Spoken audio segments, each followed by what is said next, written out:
Madame la maire, bonjour. Bonjour. Bon, alors nous sommes aujourd'hui au premier salon de vin en fait du Nord-Bassin, Bassin en Vigne, vous l'avez inauguré tout à l'heure.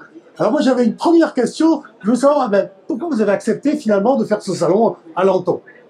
Bien écoutez, c'est très volontiers que j'ai accepté de faire ce salon à Lanton parce que d'abord, je travaille depuis mon élection en 2014 avec le Rotary Club qui travaille en étroite collaboration avec mon CCAS Oui. et qui tous les ans offre généreusement des cadeaux aux enfants défavorisés de notre commune. Et puis pour moi aussi, c'était l'occasion de promouvoir aussi la gastronomie locale puisqu'il y a des stands de produits régionaux et les vins français qui sont excellents. Et d'ailleurs, vous nous avez donné un scoop, enfin, je ne savais pas, qu'il y avait une expérimentation en fait d'une vigne qui était en cours de déploiement sur Lanton.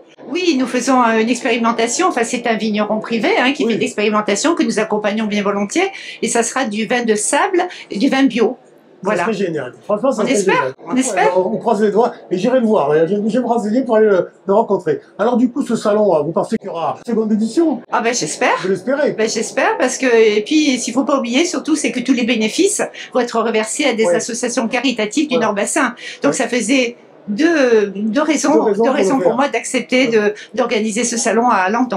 Et alors, qu'est-ce que vous pensez comme retombée positive pour la ville d'organiser ce salon chez nous? Retombée positive pour la ville, oui, parce que c'est le premier salon des vins et de la gourmandise, en fait, qui est organisé sur le Nord-Bassin. Alors moi qui habite à l'Eschca-Ferré, on parle toujours de l'Eschca-Ferré, c'est 10 villages, mais ça fait plusieurs fois que je me dis, mais Lanton a 4 villages, et 4 villages qui sont assez atypiques. Alors moi j'avais une question. Comment on arrive à gérer en fait ces différences? Alors je vais vous avouer que c'est pas toujours facile, parce que nous avons 4 villages qui sont très différents. C'est vrai que nous avons Tossat, qui est Tossat-les-Bains, leur appellation d'origine, qui est née pour le développement des stations balnéaires. Voilà, donc qui est très atypique. Ensuite, Cassis et Lanton qu'on peut englober, qui est Lanton, qui est le siège administratif, puisque nous avons la Poste. Enfin, nous avions la Poste qui va fermer d'ailleurs, c'est un scoop.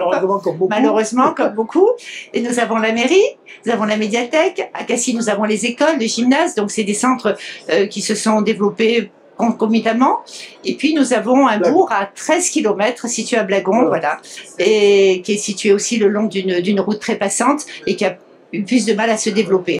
J'avais une dernière question. Le programme du printemps et de l'été est en train d'arriver. Et alors particulièrement, est-ce que vous pouvez me dire un mot sur les fêtes, sur l'éphémère qui va y avoir lieu en juin? Alors la fête des éphémères, oui, c'est une fête des ports et de la mer qu'on a essayé de monter depuis quelques années. Et les associations lantonnaises ont répondu très favorablement puisque nous avons beaucoup d'associations liées à la mer. Bien sûr. Voilà, à Lanton, et je pense que ça va être une jolie fête. Venez à Lanton, franchement c'est génial. Merci à vous. Merci.